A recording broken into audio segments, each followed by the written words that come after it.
At 3 o'clock a.m., a call was made to 911, but the line was silent. Most criminals panic when they are cornered. They scream, they deny, and they call for a lawyer immediately. But the man you are looking at right now isn't a common criminal. This is Colonel Russell Williams, a man who piloted VIP jets for the Prime Minister and the Queen of England, a man trusted with the nation's deepest secrets. But while he was commanding Canada's largest Air Force base by day, by night he was hunting, and in a tiny yellow interrogation room, one detective is about to strip away the rank, the medals, and the power, to reveal the monster hiding underneath. This is how you interrogate a commander.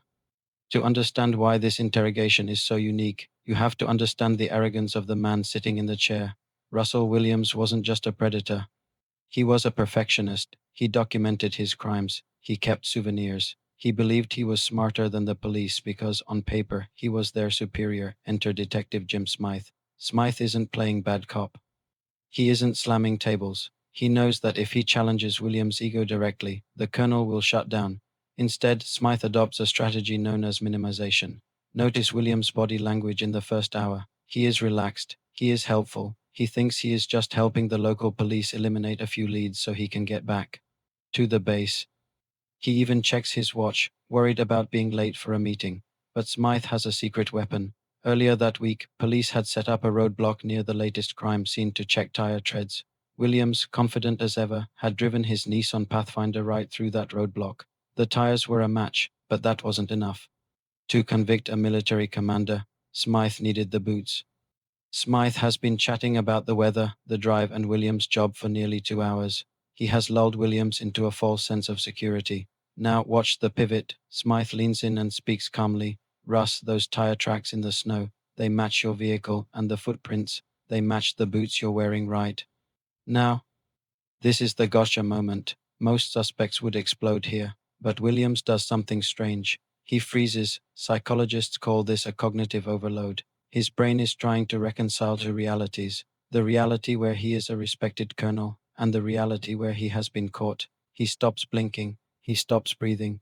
Smythe doesn't attack. He offers Williams a way out, not a legal way out, but a psychological one. He frames the confession as a duty. After a long silence, Williams looks up. He doesn't cry. He doesn't beg. He simply says the phrase that shocked the detectives watching behind the glass. I'm struggling with the hard right turn.